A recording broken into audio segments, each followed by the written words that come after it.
Queen Jhansi. Welcome to the kingdom of Queen Jhansi. I am princess of Queen Jhansi. இப்போ நம்ம பாய் வீட்டு மண் சட்டி மீன் குழம்பு எப்படி செய்யறதுன்னு பார்க்கலாம். மண் சட்டி பொறுத்தவரையும் நம்ம எது செஞ்சாலும் ரொம்பவே டேஸ்டா இருக்குங்க. இந்த மெத்தட்ல நீங்க மீன் குழம்பு வச்சு பாருங்க, 4 வீட்டுக்கு அந்த ஸ்மெல் போகும். இது அவ்வளோ டேஸ்டாவும் அவ்வளோ சூப்பர் ஸ்மெல்லாவும் இருக்கும். எங்க கிட்ட பல பேர் வந்து மீன் குழம்பு வைக்கிற ரகசியத்தை கேட்பாங்க. அதுக்கு சில சீக்ரெட் இன்கிரீடியன்ஸ் இருக்கு. அது நான் என்னென்ன வீடியோல சொல்றேன். அதுக்கு முன்னால நம்ம சேனல் குயின் ஜான்சி சப்ஸ்கிரைப் பண்ணிட்டு அப்படியே பக்கத்துல அந்த பெல் பட்டனை கிளிக் பண்ணிடுங்க. இப்போ மண் சட்டி ஓரளவுக்கு காஞ்சிருச்சு. இதுல நம்ம கொஞ்சம் எண்ணெய் ஊற்றிக்கலாம். இப்போ மண் சட்டி நல்லா காஞ்சிருச்சு. அதுல ஒரு 3 பல்லு பூண்டை பொடி பொடியா கட் பண்ணி வச்சிருக்கேன்.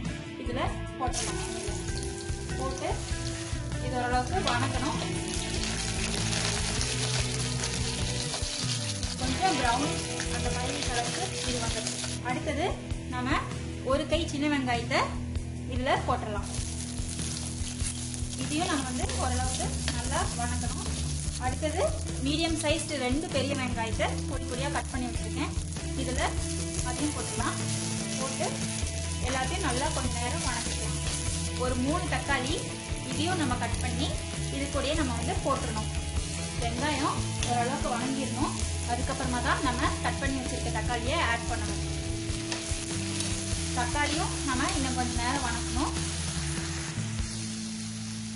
இப்போ அரை மூடி தேங்காயை இந்த மாதிரி குட்டி குட்டியா கட் பண்ணி வச்சிருக்கேன். இதையும் இது கூடயே நான் ஆட் பண்ண போறேன். ஆட் பண்ணி நல்லா நம்ம வணக்கிக்கலாம். ஒரு சின்ன ஸ்பூன் அளவுக்கு மஞ்சத்தூள் ஆட் பண்ணிக்கலாம். இது என்னன்னா சக்தி வத்த புளிக்குழம்பு மசாலா. இது எல்லா புளிக்குழம்புக்கும் மீன் குழம்புக்கும் ரொம்ப டேஸ்டா இருக்கும். இதுதான் நாங்க 10 வருஷத்துக்கு மேல யூஸ் பண்ணிட்டு இருக்கோம். இது நம்ம இது கூட ஆட் பண்ணிடலாம். எங்களுக்கு பர்சனலி இந்த மசாலா ரொம்ப பிடிக்கும், அதனால நாங்க ஆட் பண்ணுவோம். உங்களுக்கு உங்க டேஸ்ட்டுக்கு எது பிடிச்சிருக்கோ அதை நீங்க ஆட் பண்ணிக்கலாம். உங்களுக்கு ஏதாவது ஹோம்மேட் மசாலா உங்களுக்கு செய்ய தெரியும்னா நீங்க செஞ்சு வச்சிருந்தீங்கன்னா அது கூட நீங்க ஆட் பண்ணிக்கலாம். இப்போ இதுல 1 கப் புளி பேஸ்ட் வந்து சேர்த்துறேன். சேர்த்து நல்லா நம்ம வந்து கலக்கி விட்டு அடுப்பை ஆஃப் பண்ணிடலாம். இது நமக்கு நல்லா ஆறட்டும். நம்ம ஆறணும்னு இதை அரைக்கணும். இப்போ நம்மளுக்கு தேவையான அளவு மண் சட்டியில கொஞ்சம் எண்ணெய் ஊற்றிக்கலாம். இதுக்கு முன்னால நம்ம வணக்கி வச்சதை இந்த மாதிரி அரைச்சி வச்சிருக்கோம். இப்போ கொஞ்சம் சீரகம் கொஞ்சம் வெந்தயம் வந்து இந்த எண்ணெயில போட்டுடலாம். இது ஒரு 3 பல்லு பூண்டு நசுக்கி வச்சிருக்கேன். கொஞ்சம் சின்ன வெங்காயத்தை அரைச்சி வச்சிருக்கேன். இதையும் இந்த எண்ணெயிலே போட்டுடலாம். இப்போ இது கூட கொஞ்சம் கருவேப்பிலை, ஒரு 4 பச்சை மிளகாயும் இதுலேயே சேர்த்துடலாம்.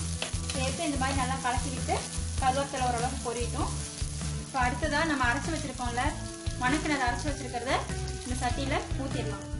இதுல ஒரு ஸ்பூன் விளக்கெண்ணெய் ஊற்றிடலாம். 1 ஸ்பூன் நல்லெண்ணெய், 1 ஸ்பூன் தேங்காய் எண்ணெய் ஊற்றிடலாம். தேவையான அளவு உப்பு போட்டுக்கலாம். இப்ப இதை நம்ம மூடி வச்சிடலாம். இப்ப பாருங்க, ஒரு 1/4 மணி நேரம் ஆயிடுச்சு. நம்ம ஓபன் பண்ணிட்டோம். எண்ணெய் நல்லா திறந்து ரெட் கலர்ல மேல ஆயில் வந்துருச்சு.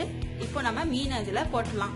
ஒரு 1/2 கிலோ மீன் உள்ள வந்து குழம்புக்குள்ள போட்டுடலாம். மீன் போட்டு ஒரு 5 நிமிஷம் கொதிச்சிருச்சு.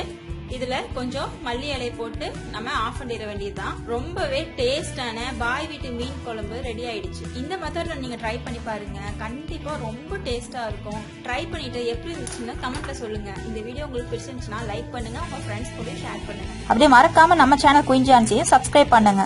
இந்த வீடியோ உங்களுக்கு பிடிச்சிருந்தா லைக் போட்டுட்டு உங்க ஃப்ரெண்ட்ஸ் கூடயும் ஷேர் பண்ணுங்க.